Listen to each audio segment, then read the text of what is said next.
तमाम सूबों के अंदर उसका असर नौ जायज़ा लिया जाए और जो उससे रिलेटेड एक और ब्रीफिंग भी वज़ारत दाखिला ने दी जिसमें डिफरेंट जो एस्पेक्ट्स हैं लॉ एंड ऑर्डर के उसको डिस्कस किया गया और एक पूरा सिक्योरिटी प्लान वज़ीर आज़म शहबाज शरीफ साहब की हदायत के ऊपर जो CPEC रिलेटेड चाइनीज़ रिलेटेड जितने मंसूबे हैं और भी जो डिफरेंट पार्टनर्स हैं स्ट्रेटिजिक उनके लोग भी जहाँ जहाँ काम कर रहे हैं उस पूरे सिक्योरिटी प्लान को दोबारा से जायज़ा लेने के लिए वज़ारत दाखिला को कहा गया, जिस ज़म में जो इंटीरियर मिनिस्टर हैं वो तमाम सूबों का दौरा करेंगे। आज वो कराची गए हुए हैं और वहाँ जो कराची का वाक़या है कल जो पेश आया उससे रिलेटेड जितना सूबाई हुकूमत के साथ सिक्योरिटी का पैराफर्नेलिया है, इंफ्रास्ट्रक्चर है, उस सारे को रिव्यू करने और इस इंसिडेंट से जुड़े जो इन्वेस्टिगेशन प्रिलिमिनरी है वो उसका आगाज़ हो गया है।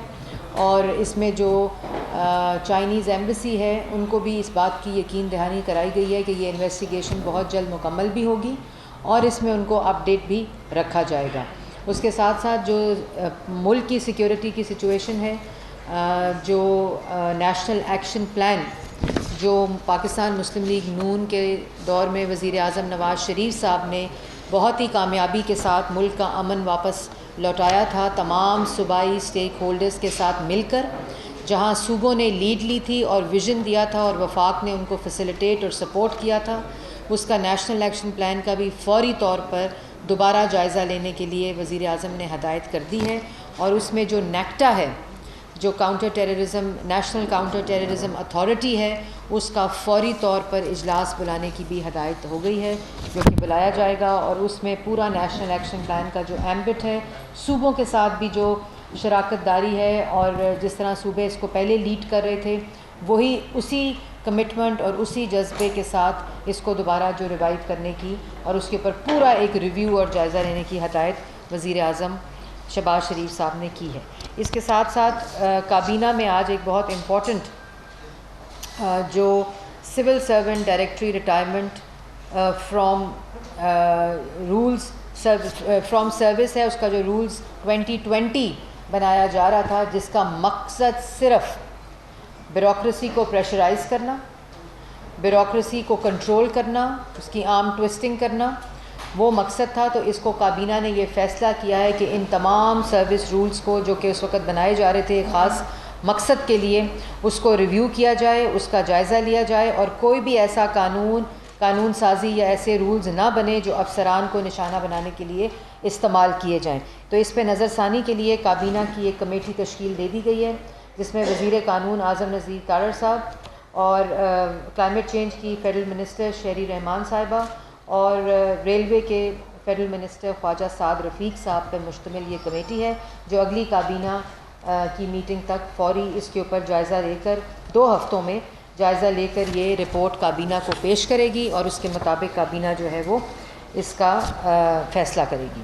उसके बाद जी काबीना ने जो मौजूदा EOBI के चेयरमैन हैं शकील मंगरेजो साहब, उनकी जो खिदमात हैं वो इस्टेब्लिशमेंट डिवीज़न को देने के हवाले से मंजूरी दे दी है। काबीना ने आसिम अहमद को बतौर चेयरमैन FPR तानियात करने की भी आज मंजूरी दी है। इसके साथ साथ मैं आपको पहले बता चुकी हूँ कि जिस तरह दहशतगर्दी के वाक़यात में इजाफ़ा हुआ पिछले 4 साल हमने देखा, उसमें वज़ारत दाखिला को ये वज़ीर आज़म शहबाज शरीफ साहब ने ज़िम्मेदारी सौंपी है कि वो तमाम सूबों के साथ मिलकर नेशनल एक्शन प्लान को दोबारा से रिव्यू करें और उसके अंदर तमाम सूबों को स्टेक होल्डर्स को इंक्लूड करके उसके ऊपर एक जामिया प्लान दें नेक्टा के ज़रिए। उसके बाद जो पावर डिवीज़न है उसकी एक तफसीली काबीना को ब्रीफिंग दी गई। आज सुबह भी जो पहला वज़ीर आज़म शहबाज शरीफ साहब का एजेंडा था वो पावर डिवीज़न के ऊपर और पेट्रोलियम के ऊपर एक ब्रीफिंग ली गई। और इस वक्त जो लोड शेडिंग के हालात हैं वो मैं कल भी अपनी प्रेस कॉन्फ्रेंस में बता चुकी हूँ कि जिस वक्त हुकूमत संभाली गई तो 27 यूनिट्स बंद थे, 5,500 मेगावाट बिजली की जो ट्रांसमिशन है तरसील वो बंद थी फोर्स्ड आउटेजेस की वजह से, जो कि मरम्मत नहीं हो सके इनकी नालायकी और नाअहली की वजह से। और बाकी जो 4,500 टोटल 11,000 के करीब ये बिजली जो सिस्टम में मौजूद है वो पाकिस्तान की आवाम को नहीं दी जा रही थी, जो नवाज़ शरीफ साहब वज़ीर आज़म बना कर गए थे, वो इनको नहीं दी गई। तो उसमें 2 हफ़्ते के अंदर अंदर ना सिर्फ उन प्लांट्स की मुरम्मत हुई, उन 27 में से अब सिर्फ आज के डेटा के मुताबिक 4 यूनिट्स ऐसे हैं जो 7 यूनिट्स और 3 प्लांट्स ऐसे हैं जो रह गए हैं, जिसकी फौरी तौर पर मुरम्मत की हदायत दे दी गई थी और अभी वो बहुत जल्द वो भी सिस्टम में बिजली आना शुरू हो जाएगी। 7 मई के बाद जो ईंधन और फ्यूल की प्रॉब्लम है, जो आदि 11,000 में से बिजली नहीं मिल रही थी, बंद पड़ी थी पैदावार जो मौजूद है, वो भी इंशाल्लाह 7 मई के बाद उसकी भी जो नॉर्मलसी है वो कायम कर दी जाएगी। कल वज़ीर आज़म शहबाज शरीफ साहब ने हदायत की थी कि मुझे 1 मई के बाद ज़ीरो लोड शेडिंग चाहिए। इस वक्त सिस्टम के अंदर 18,727 मेगावाट बिजली पैदावारी मौजूद है और जिसके अंदर इस वक्त 500 से 2,000 की शॉर्टफॉल आ रही है, जो डिफरेंट फीडर्स के ऊपर है। और उसकी ये जो मुरम्मत वाले प्लांट्स हैं और फ्यूल की जो फरामी है, उसके बाद बंदोबस्त जो है, उसके बाद ये भी इंशाल्लाह इस पर भी काबू पा लिया जाएगा। उसके बाद जो इम्पॉर्टेंट चीज़ है, जो होर्डिंग का मसला है, जिसकी वजह से आज किसान भी मुश्किल में हैं, जो डीज़ल की होर्डिंग का मसला है, उस पर भी हदायत जारी कर दी है और उसमें काफ़ी कमी भी आई है। आज हमें रिपोर्ट्स भी मिली हैं, सूबाई लेवल पे भी मिली हैं कि जो पेट्रोल पम्प्स जिस पे ये होर्डिंग जारी थी, तो एडमिनिस्ट्रेटिव तरीक़ों से उनको ये इसका जो ख़ात्मा है वो बहुत ज़रूरी है, ताकि पाकिस्तान की आवाम को भी, बिलखसूस किसानों को जो डीज़ल की फरामी है उसको यकीनी बनाया जाए। इसके साथ साथ आज मैं ये भी ज़रूर कहना चाहती हूँ, ये तो था कि काबीना से रिलेटेड जो ब्रीफिंग थी वो हो गई। अब आपने देखा कि एक साहब जो 2014 में कंटेनर पर थे, 2018 में RTS बैठाकर मुसल्लत किए गए और 4 साल हुकूमत में रहे। उसके बाद अब 2 हफ्ते से दोबारा कंटेनर पर चढ़े हुए हैं, लेकिन उनकी तकरीर की कैसेट नहीं बदली। उस वक़्त भी वो इल्ज़ाम लगाते थे कि चोर और दूसरों पे इल्ज़ाम, करप्शन का इल्ज़ाम। जिस वक़्त 4 साल हुकूमत में रहे, तमाम केसेस बनाए, सज़ाए मौत की चक्कियों में डाला। जहाँ करप्शन का केस नहीं बनता था वहाँ हेरोइन का केस बनाया, जहाँ करप्शन का केस नहीं बनता था वहाँ एसिड बियॉन्ड मीन्स का केस बनाया, नैब को इस्तेमाल किया, FIA को इस्तेमाल किया। हर सियासी मुखालिफ, उनकी बच्चियाँ, उनकी बहनों को इस बदबूदार एहतसाब का निशाना बनाया और आखिरकार 4 साल के बाद एक भी इल्ज़ाम ना मनी लॉन्ड्रिंग का, ना करप्शन का, ना मिस यूज़ ऑफ अथॉरिटी का, ना एसिड बियॉन्ड मीन्स का साबित नहीं हुआ। और अदालतों से उन लोगों को जिन पर ये सुबह दोपहर शाम इल्ज़ाम लगाते थे वो सुरखरू हुए अदालतों से, उनको बेल्स मिली। यहाँ तक कि इनकी उस इंतकाम की जब एपेटाइट है वो मुकम्मल नहीं हुई तो उन्होंने NCA में जाकर अपने कागजात दिए। वो जो यहाँ फ्रंट मैन शहजाद अकबर साहब की शक्ल में एक मौसूफ बैठे थे, जो भाग चुके हैं अभी इस वक्त, लेकिन वापस लाना भी आता है, तो वो उन्होंने NCA में भी वो नैब के कागजात दिए, FIA के कागजात दिए। वहाँ भी इनको, इनके मुँह पर, इनके एहतसाब पर तमाचे पड़े। लेकिन इनको आज भी जब तकरीर करते हैं, आज कह रहे थे कि मैं उस पर भी आऊँगी, लेकिन आज भी जो तकरीर करते हैं वही कैसेट, वही तकरीर। अब वजारत इत्तलात हमारे पास है, हम आपको एक अच्छा स्पीच राइटर देते हैं जो कम से कम आपको ये बताए कि आज पाकिस्तान की आवाम महंगाई, बेरोज़गारी, माशी तबाही के सवाल पूछ रही है, उसके जवाब में तकरीर लिखें। क्योंकि 4 साल आप इक़्तिदार पर चिमटे रहे, मुसल्लत रहे, तो ये जो आप आज इल्ज़ामात लगा रहे हैं कि ये इनका इतना पैसा बाहर है, तो क्यों नहीं वो पैसा पाकिस्तान लाए? जिन पर करप्शन का इल्ज़ाम लगा रहे हैं, तो क्यों नहीं करप्शन साबित की? तमाम रिकॉर्ड नैब का, FIA का आपके पास मौजूद था। आपने जब वहाँ अदारों से कुछ नहीं मिला, जब DG FIA ने कहा ये केसेस नहीं बनते बशीर मेमन साहब ने, आपने एसेट रिकवरी यूनिट बना लिया और शहजाद अकबर साहब को वहाँ रख दिया। शहजाद अकबर साहब डायरेक्शंस देते थे अब नैब को कि किसको गिरफ्तार करना है, FIA को किसको गिरफ्तार करना है, किसके ऊपर केसेस बनाने। लेकिन इन तमाम चीज़ों के बावजूद एक इल्ज़ाम साबित नहीं हो गया और आज फिर उसी मुँह से इल्ज़ाम लगा रहे हैं। आपको शर्म आनी चाहिए।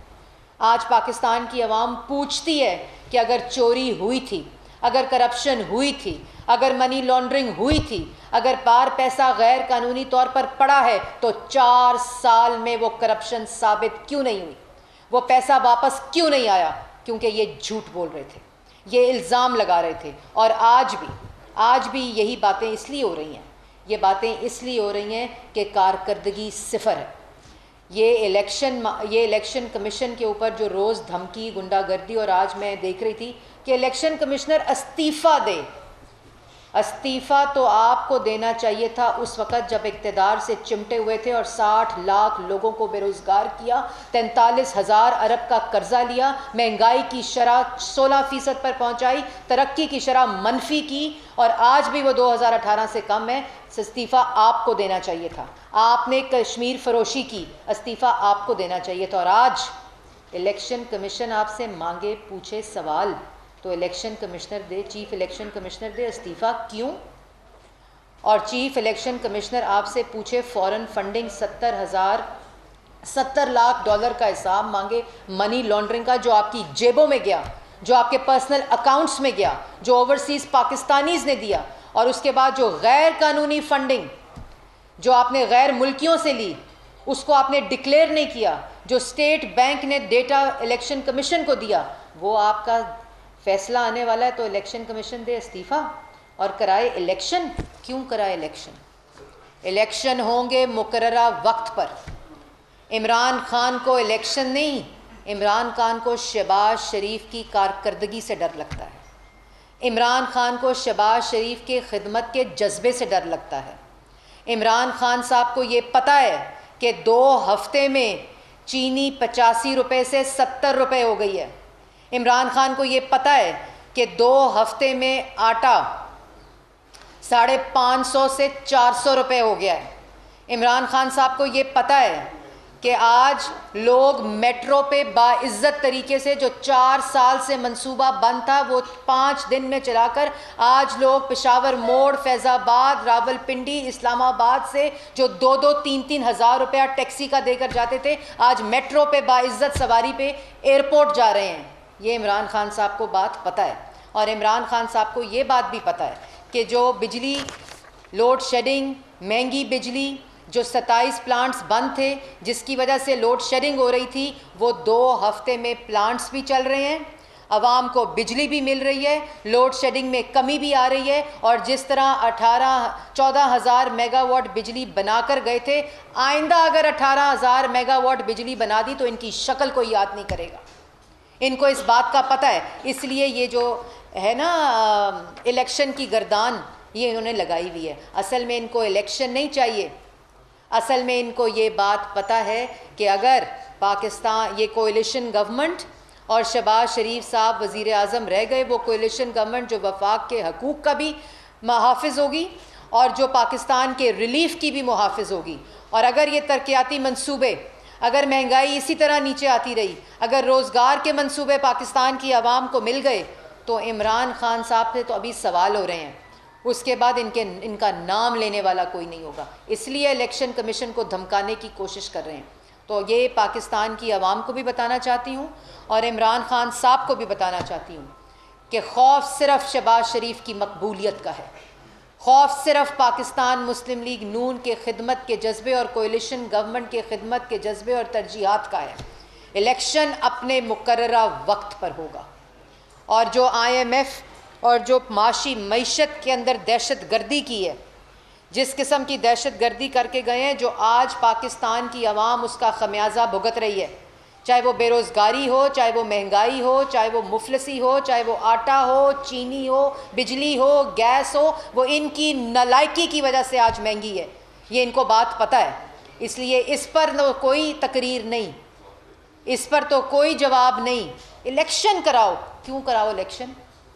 और अगर इलेक्शन कराने का कोई जज्बा रखता है ना, तो वो रखते हैं जिनको ये बात का यकीन है कि अगर RTS नहीं बैठेगा, अगर डस्का की धुंध नहीं छाएगी, अगर इलेक्शन कमीशन के डब्बे नहीं उठाए जाएंगे, तो पाकिस्तान के अंदर पाकिस्तान मुस्लिम लीग नून जो 2018 में भी इलेक्शन जीती थी और इंशाल्लाह अगले आने वाले इलेक्शन भी पाकिस्तान की आवाम उनको जीतने देगी। उसके बाद कहते हैं मेरे ज़माने में नहीं, वो कह रहे हैं कि मेरा ब्लैकआउट हो रहा है, मेरा ब्लैकआउट किया जा रहा है। और फिर कह रहे हैं मेरे ज़माने में ब्लैकआउट नहीं होता था। आपके ज़माने में ब्लैकआउट नहीं होता था? आपके ज़माने में ब्लैकआउट नहीं, सहाफ़ियों की पसलियाँ तोड़ी जाती थीं, सहाफ़ियों को गोलियां मारी जाती थीं, सहाफ़ियों को अगवा किया गया, सहाफ़ियों के प्रोग्राम्स बंद कराए गए, चैनल्स की बंदिश कराई गई, सहाफ़ियों को जेलों में डाला गया, सहाफ़ियों के ऊपर नैब के केसेस बनाए गए। और आज कह रहे हैं कि मेरे ज़माने में ये नहीं होता था। एक तो मीडिया की सेंसरशिप, जो मीडिया रेगुलेटरी अथॉरिटी थी, वो किसके ज़माने में आ रही थी इमरान खान साहब? वो आपके ज़माने में आ रही थी कि जिसको जो कंट्रोल ना हुआ, जिसकी आर्म ट्विस्टिंग ना हुई, जिसकी धमकी से कोई चीज़ ना चली, मीडिया ने आपकी ये हुक्म मानने से इनकार किया, आपकी गुंडागर्दी से इनकार किया, आपकी बदमाशी से इनकार किया। मीडिया वर्कर्स को बेरोज़गार किया गया, मीडिया हाउसेस के को माशी तौर पर कंट्रोल किया गया और उन्होंने ले ऑफ किया लोगों को। वो सहाफ़ी जिनों के घर में आज रोटी नहीं है, वो आपके ज़माने में हुआ। वो सहाफ़ी जिनको पे तशद्दुद हुआ, गुंडागर्दी हुई, वो आपके ज़माने में हुई। सहाफ़ी जिनके प्रोग्राम्स बंद किए गए, वो आपके ज़माने में हुए। अगर इस मुल्क में पाकिस्तान की आवाम से रोटी छीनी गई, चीनी छीनी गई, आटा छीना गया, महंगी बिजली गैस दी गई, तो वो आपके ज़माने में हुआ। अगर मुल्क की 75 साला तारीख़ में किसी ने कश्मीर की तरफ आंख उठाकर मोदी ने देखा, तो कश्मीर फरोशी आपके ज़माने में हुई। अगर मुल्क के अंदर आज मईशत तबाह है, अगर मईशत को ग़ुलाम बनाया गया, तो वो आपके ज़माने में हुआ। इसलिए ये लेक्चर ना दें कि आपके ज़माने में क्या होता था। पाकिस्तान की आवाम 2 हफ्ते पहले की बात भूली नहीं है, अभी सिर्फ 2 हफ्ते हुए हैं और आपकी गलाजत और आपका गंद साफ कर रहे हैं हम लोग। और उसके बाद ये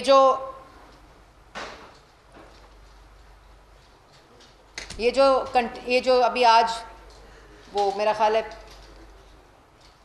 60-70 लोग होंगे, चलो ज़्यादा से ज़्यादा 100 कर लें लाहौर में, और जो बातें कर रहे हैं अभी खड़े होकर कि मेरे ज़माने में सहाफ़त कितनी आज़ाद थी, तो वो सहाफ़ी मेरे सामने भी बैठे हैं, मीडिया हाउसेस भी चल रहे हैं, और जो बात करते हैं मेरा ब्लैकआउट हो रहा है, वो ब्लैकआउट हो रहा आपका पाकिस्तान की आवाम कर रही है, पाकिस्तान की सियासत से, जिनको आपने बेरोज़गार किया है। मीडिया पे आपका ब्लैकआउट नहीं हो रहा, क्योंकि मीडिया आजकल जो हुकूमत है, ना वो इजहार राय पर पाबंदी पे बिलीव करती है, ना वो सेंसरशिप पे बिलीव करती है। और आज जब स्टैंडिंग कमेटी सेनेट का इजलास हो रहा था, तो उसमें भी ये बात उठाई गई, और उसमें फैसल जावेद साहब ने जब पेमरा से सवाल किया, क्योंकि वजारत जो इतलात है वो हमारे ज़माने में जब भी होती है पेमरा आज़ाद होता है, इस तरह पेमरा जकड़ा नहीं होता जिस तरह आपके ज़माने में था। तो उससे डेटा मांगा गया जब, तो कोई डेटा नहीं था कि किस केबल के ऊपर बंदिश थी। तो ये झूठ, आपके जो झूठ है ना, वो अब आप झूठ बोल बोल के सियासत नहीं कर सकते। अब आप लोगों की पगड़ियाँ उछाल कर सियासत नहीं कर सकते। अब आप अपनी कारकर्दगी का जवाब दें और फिर सियासत करें। इसलिए ब्लैकआउट और पाकिस्तान की सियासत से हो रहे हैं।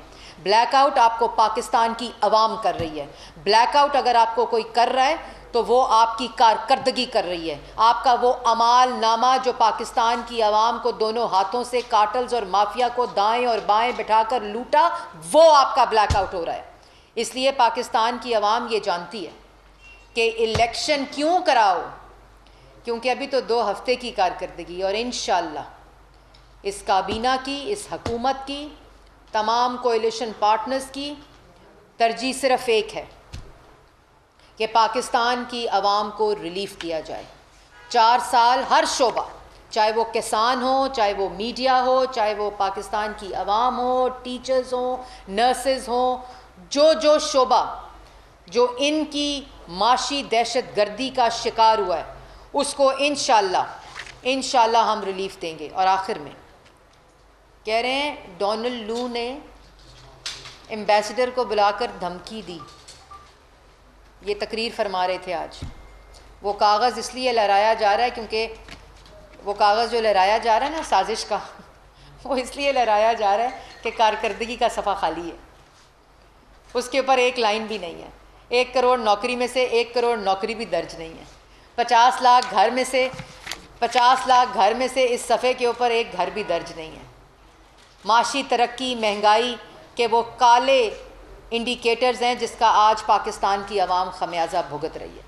1 मेगावाट बिजली इस कारकर्दगी के सफ़े पर दर्ज नहीं है, बल्कि जो बिजली थी वो इनसे मुरम्मत नहीं हो सकी।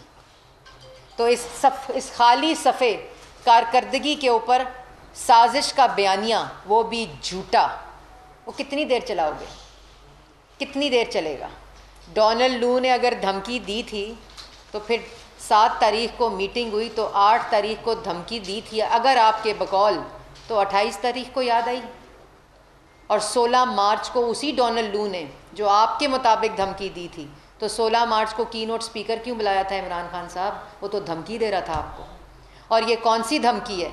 ये कौन सी इंटरनेशनल बैरूनी धमकी है जो आपको बुलाकर, आपके सफ़ीर को बुलाकर बताया, आओ बताएं हम आपके ख़िलाफ़ साजिश कर रहे हैं? मतलब कोई तो शर्म करें, कोई तो आप में अकल होनी चाहिए कि ये इस किस्म का जो बयानिया है ये ना पाकिस्तान की आवाम इस पे यकीन रखती है, और आप ये कितनी देर कागज़ जो है वो लहरा लेंगे। बात ये है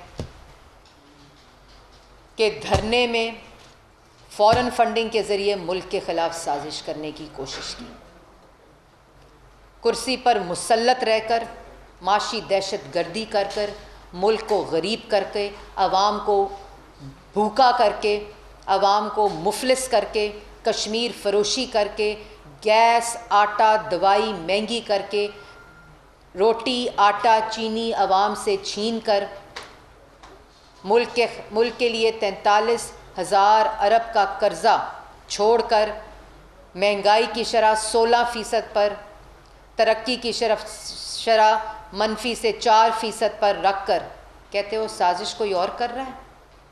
अगर इस मुल्क में किसी ने अवाम के ख़िलाफ़ कुर्सी पर मुसल्लत होकर साजिश की है तो उसका नाम इमरान खान है। इसलिए ये ना कागज़ लहराओ, वो कारकर्दगी का सफ़ा भरने की कोशिश करो। जो पाकिस्तान की अवाम इस खाली कारकर्दगी के सफ़े पर सवालात दर्ज हैं, और उनको जवाब दो कि जो वादे किए थे, जो दावे किए थे, उस पे भी झूठ बोला। ऑपोजिशन सियासी मुखालफीन के ख़िलाफ़ तो झूठ बोला, झूठे इल्ज़ामात लगाए, लेकिन जो दावे और वादे पाकिस्तान की आवाम से किए थे वो सफ़ा भी खाली है।